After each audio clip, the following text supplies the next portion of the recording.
Hi friends, ఈరోజు మనం cover చేస్తున్న ఇంట్రెస్టింగ్ ఫ్యాక్ట్స్ ఏమిటంటే మీ బాడీలో 2 డిఫరెంట్ టైమ్స్ నడుస్తున్నాయి. మీ కళ్ళకి కనబడే కలర్స్ అసలు నిజం కాదు. ఒక సింపుల్ చెస్ బోర్డ్లో యూనివర్స్ కన్నా పెద్ద నెంబర్ దాగుంది. ఇంకా ఉన్నాయి. ఈ వీడియో పూర్తిగా చూడండి. ఈ ఫ్యాక్ట్స్లో ఒకటైనా మీ మైండ్ టచ్ చేసి ఉంటే ఒక లైక్ ఇచ్చి సబ్స్క్రైబ్ చేయండి.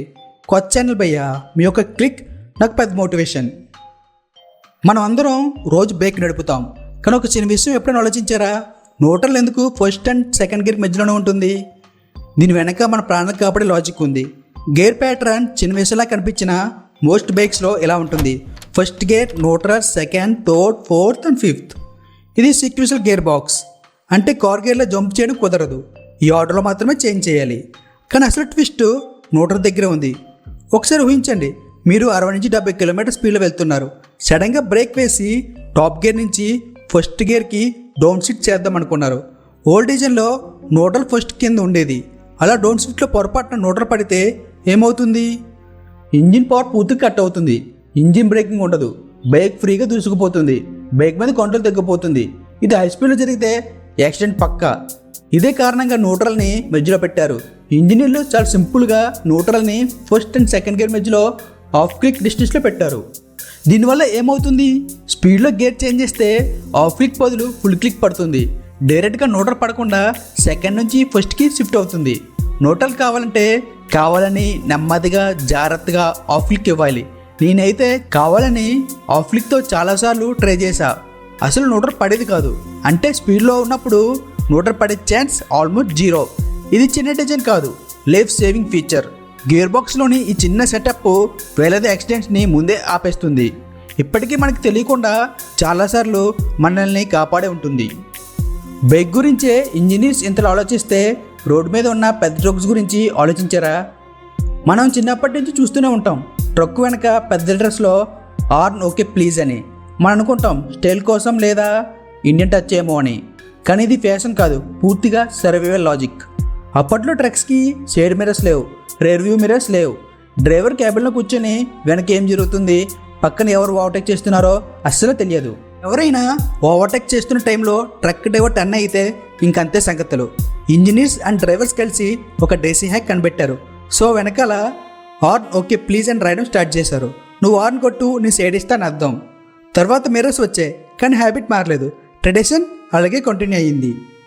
హార్న్ ఒకసారి లేట్ అయితే యాక్సిడెంట్, టైం లేట్ అయితే ఏమవుతుంది? రైట్ నౌ మీ బాడీలో 2 డిఫరెంట్ టైప్స్ నడుస్తున్నాయి. షాక్గా ఉందా?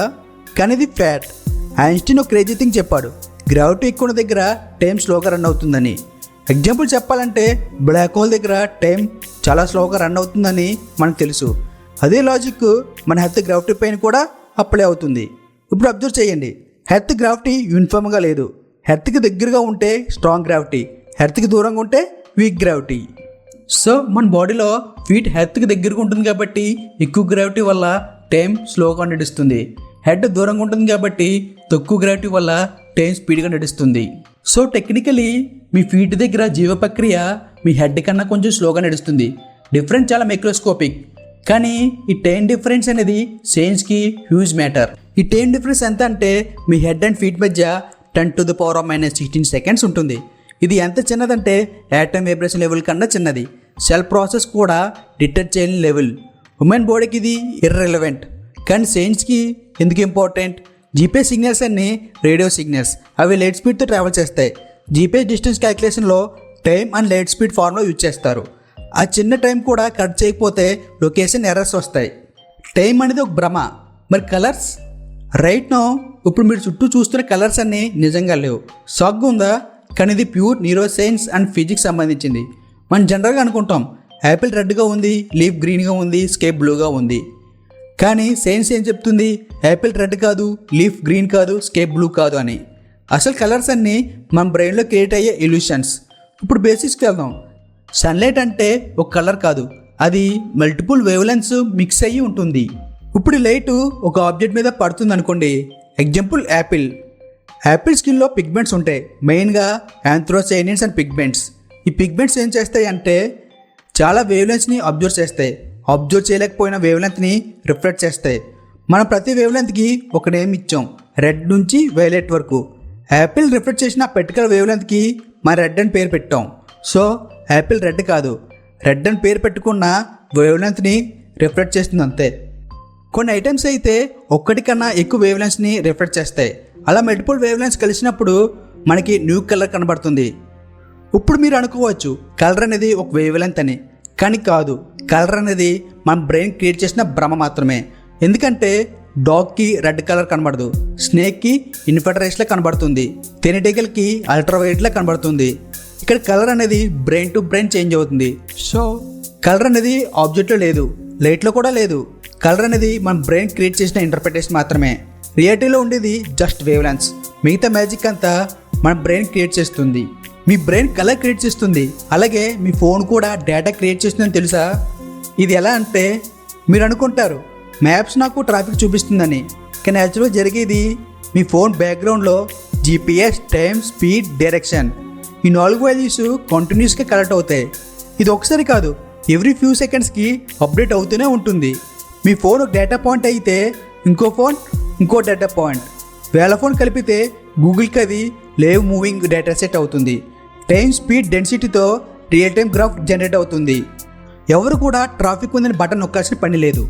మీరు డ్రైవ్ చేస్తున్నప్పుడే మీరు ట్రాఫిక్ డేటా అయిపోతారు. మ్యాప్స్ చెప్తున్నాం అనుకుంటాం, కానీ నిజంగా మనమే మ్యాప్స్కి చెప్తున్నాం. ప్రతి ఫోన్ ఒక సెన్సార్, ప్రతి జర్నీ ఒక ఎక్స్పెరిమెంట్. సో నెక్స్ట్ టైం ట్రాఫిక్లో ఇరుక్కుంటే కోప్పడకండి. మీరు గూగుల్తో పాటు మిగతా ప్యాసింజర్స్ కూడా హెల్ప్ చేస్తున్నారు.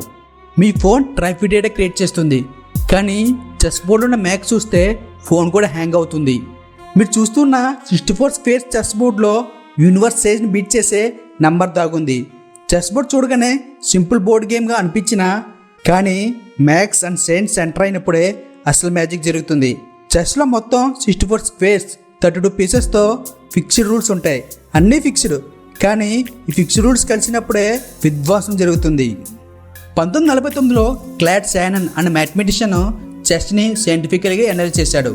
చెస్లో మొత్తం 10⁻120 పాసిబుల్ గేమ్స్ ఆడొచ్చని క్యాలిక్యులేట్ చేశాడు. ఇది ఎలా వచ్చింది? ఫస్ట్ మూవ్లోనే 8 బొట్టులకి, 2 గుర్రాలకి 2 మూవ్స్ ఉంటాయి, మొత్తం 20. వైట్ బ్లాక్ కలిపి ఫస్ట్ రౌండ్లోనే 40 మూవ్స్ వచ్చాయి. ఒక్కొక్క మూవ్ తర్వాత ఏనుగు, సెకట, మంత్రి అండ్ కింగ్ ఉన్న మూవ్స్ యాడ్ అవుతాయి. అలా మొత్తం కలిపితే 10⁻120 వచ్చింది. ఈ నెంబర్ని శానన్ నెంబర్ అని అంటారు. మన కంటికి కనిపిస్తున్న యూనివర్స్లో ఉన్న యాటమ్స్ని ఎస్టిమేట్ చేస్తే 10⁻80 వచ్చింది. ఇది చెస్ బోర్డ్లో ఉన్న పాసిబిలిటీస్ కన్నా తక్కువ. ఇది ఫ్రెండ్స్ ఈరోజు ఫ్యాక్ట్స్. ఈ ఫ్యాక్ట్స్లో ఒకటైనా మీ మైండ్ టచ్ చేసి ఉంటే ఒక లైక్ ఇచ్చి సబ్స్క్రైబ్ చేయండి.